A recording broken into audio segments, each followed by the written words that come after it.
Hola, hola, ¿qué tal?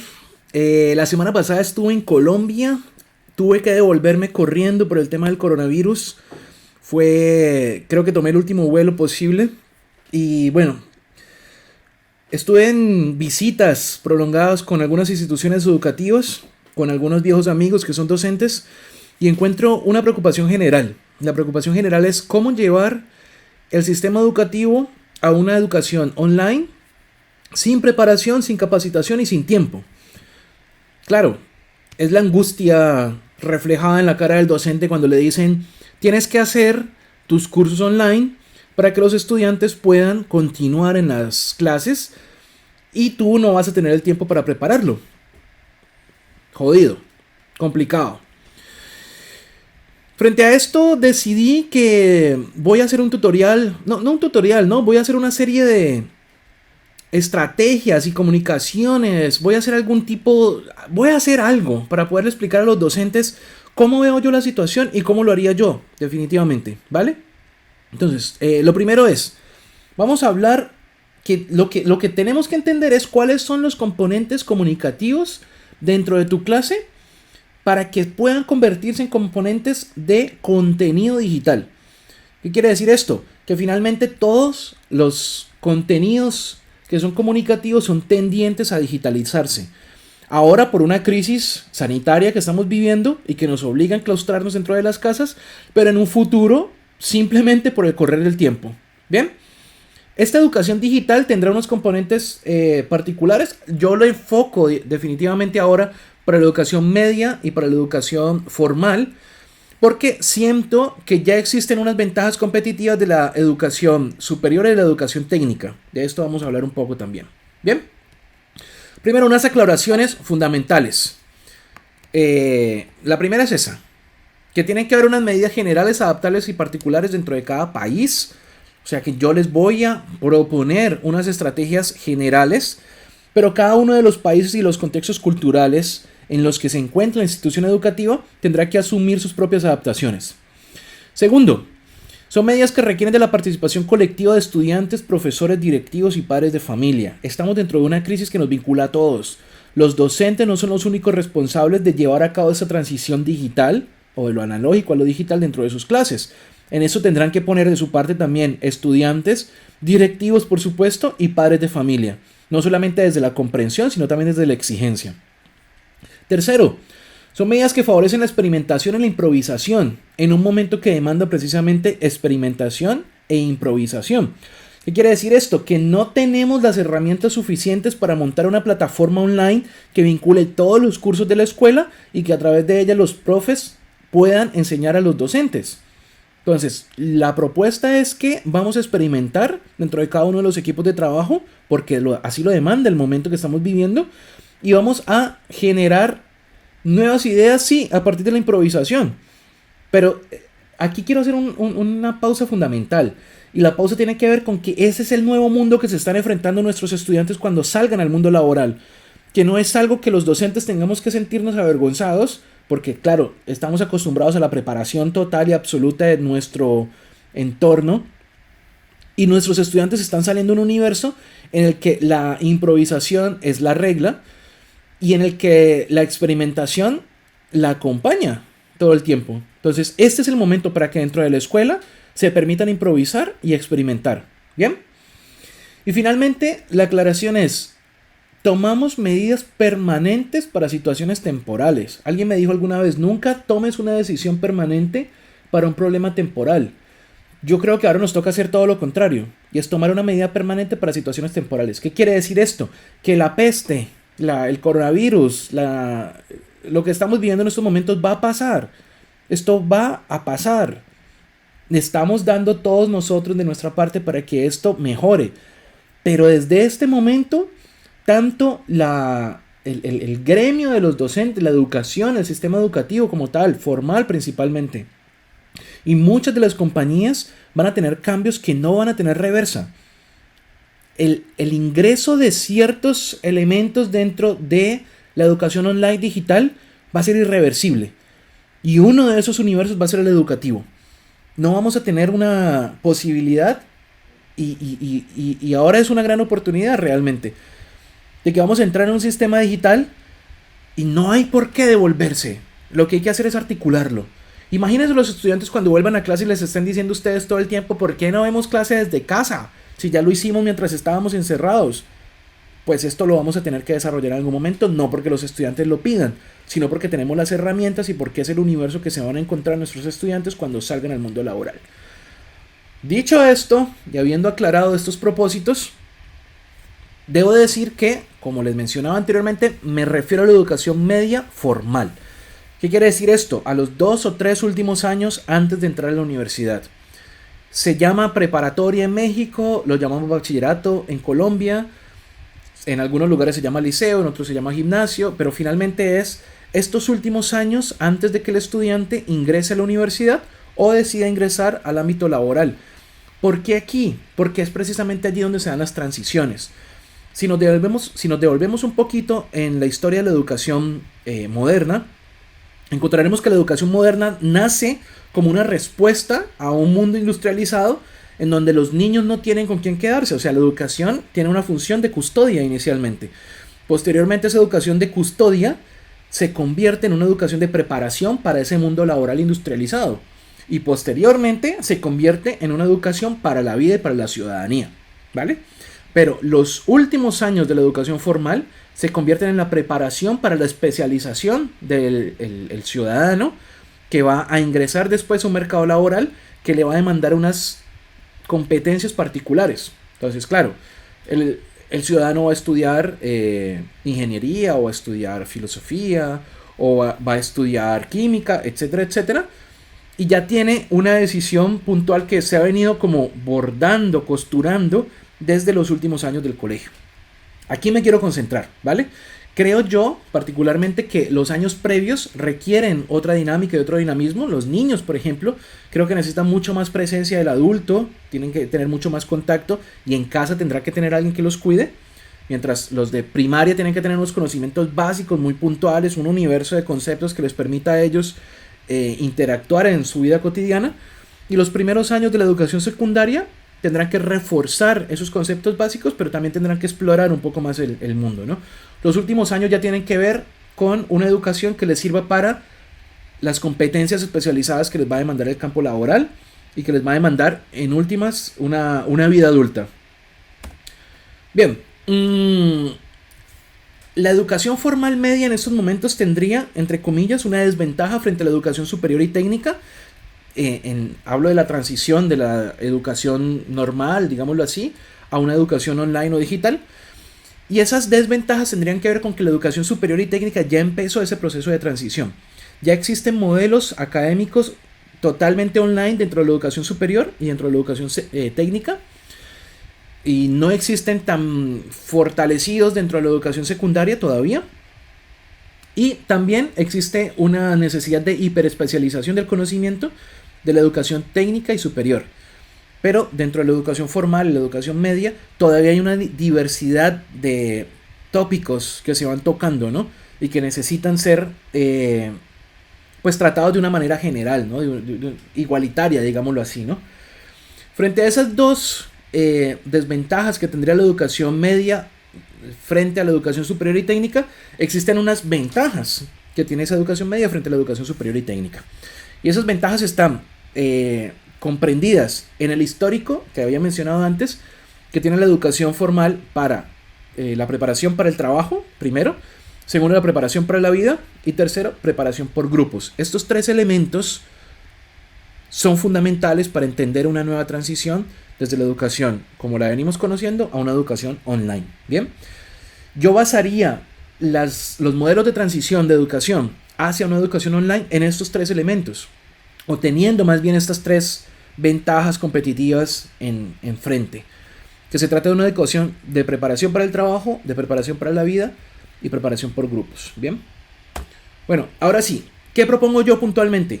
Propongo que se establezcan medidas que permitan a los estudiantes trabajar como si estuvieran haciendo un proceso de innovación, de investigación y desarrollo dentro de una compañía.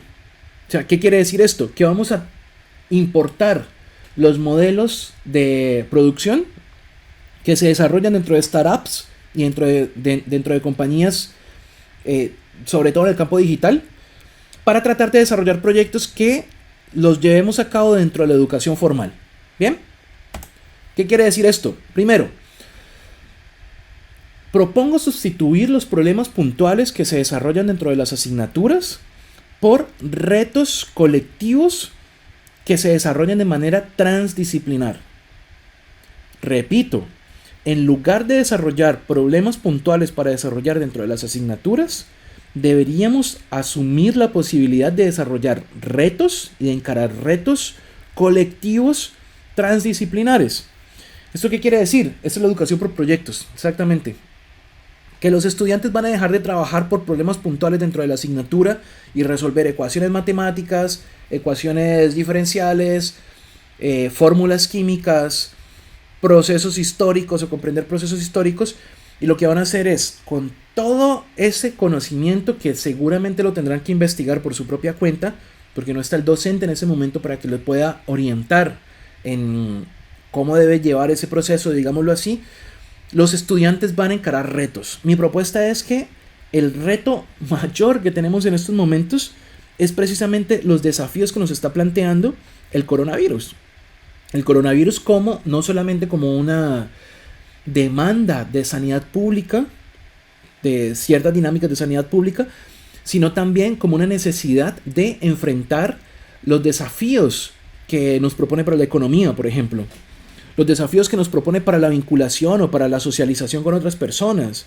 Cómo quedarse en casa durante tanto tiempo sin volverse loco. O sea, son cosas que definitivamente se están poniendo dentro de la agenda del día de una manera inmediata, improvisada, y que los docentes tendríamos que aprovechar para desarrollar como oportunidades para resolver, para enfrentar con retos puntuales de parte de los estudiantes y de manera conjunta. Entonces, resumiendo este punto, promover retos en lugar de problemas particulares dentro de las asignaturas, retos que sean resueltos de manera conjunta y transdisciplinar. Desafiar el trabajo individualizado y promover el trabajo grupal flexible. Pero ¿cómo se te ocurre proponer trabajo grupal en esos momentos en los que lo que necesitamos es estar isolados e individualizados? Pues con esta herramienta fundamental que tenemos, que se llama nuevas tecnologías, propongo que los profesores y los estudiantes desarrollen actividades a través de aplicaciones y de plataformas que son utilizadas precisamente para el trabajo telemático. Entonces existe un sinnúmero de aplicaciones que pueden ser descargadas dentro del computador o incluso pueden ser utilizadas online para generar grupos de trabajo que tengan proyectos particulares, ¿vale? Entonces creo que es importante que escapemos de la trampa del trabajo individualizado. No creo que hagamos nada si solamente nos dedicamos a grabar las clases y presentarlas a los estudiantes, haciendo el control sobre la asistencia de los estudiantes frente a nosotros.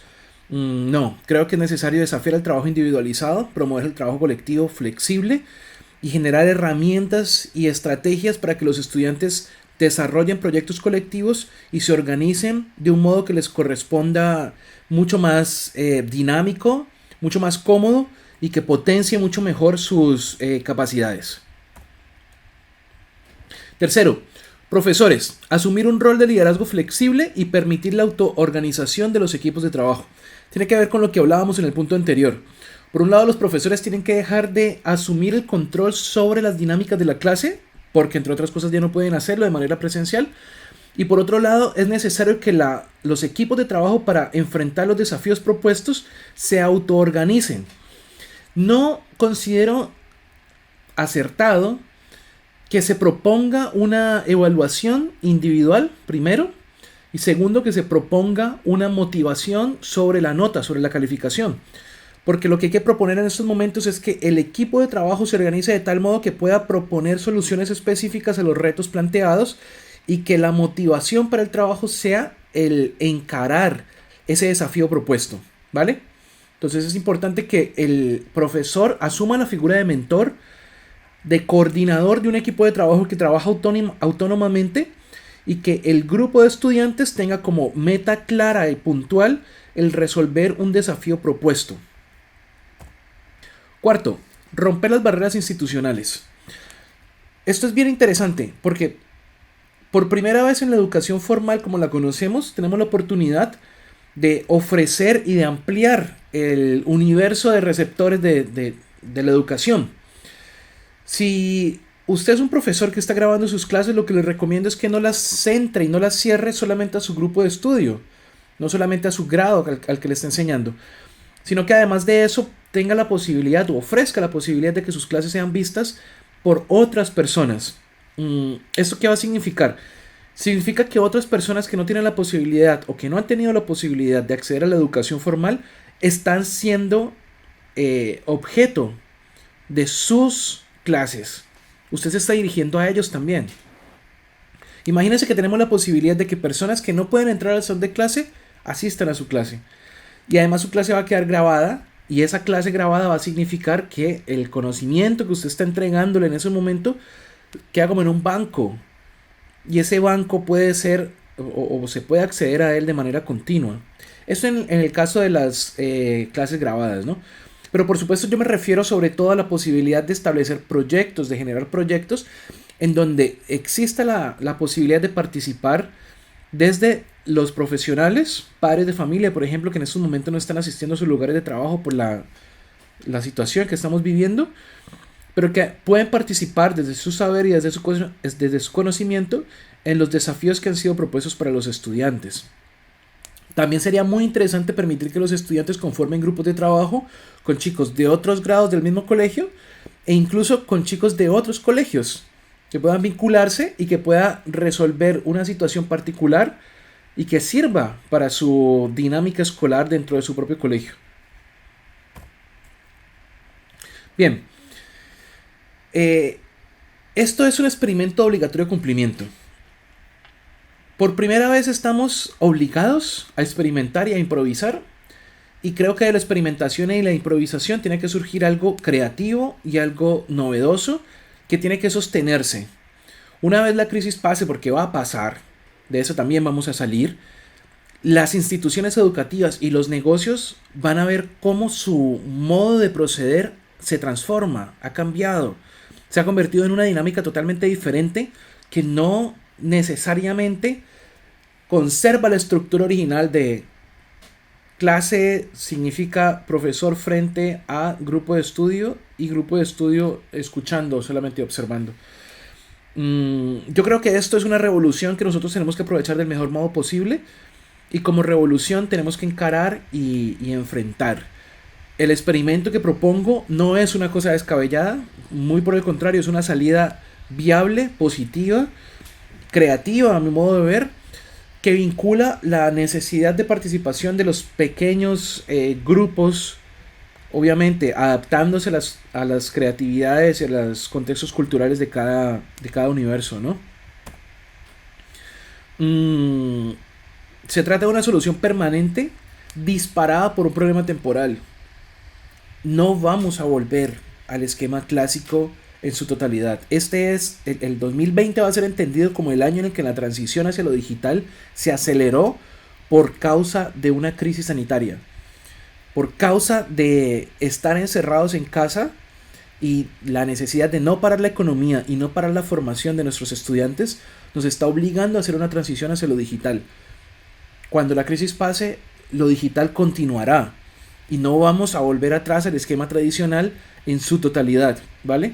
Ni lo van a aceptar los estudiantes, ni lo van a aceptar las instituciones educativas, ni lo va a aceptar el mundo en el que vivimos, porque en el universo laboral que nuestros estudiantes se van a encontrar estará precisamente esa dinámica digital de, en algunos momentos, improvisación, en algunos momentos creatividad, en algunos momentos una combinación de elementos que nos van a exigir actuar de manera rápida con soluciones prácticas. Bien, estoy ofreciendo asesorías, monitorías, estoy ofreciendo mentorías para todas las instituciones educativas que deseen hacer la transición desde el modelo analógico, presencial, hacia el modelo digital. Yo soy Julián Espinosa, soy doctor en comunicación social por la Universidad Federal de Minas Gerais, soy magíster en educación, en formación de formadores del programa Erasmus Mundus, de Mundus For, soy consultor, soy monitor, soy orientador en procesos de transición desde lo analógico a lo digital en universos educativos y en universos empresariales. Entonces quiero decirles que estoy al servicio de ustedes, que todo aquello que ustedes quieran preguntarme yo lo voy a responder, que pueda hacer monitorías particularizadas para una institución que decida hacer esa transición de una manera más consciente, más planeada un poquito, más adaptada a sus particularidades. Entonces me pueden contactar, por supuesto, me pueden encontrar en todas las redes sociales como Julisterra, me pueden encontrar en LinkedIn, en Facebook, en Instagram y en los canales de YouTube. Este video va a estar circulando por allí.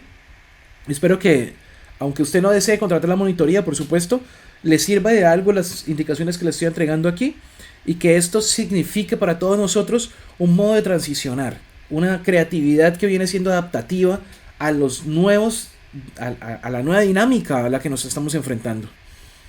Muchas gracias por escucharme y quedo a su servicio y vamos para adelante, muchachos, vamos para adelante, que de eso también salimos. Un abrazo, chao chao.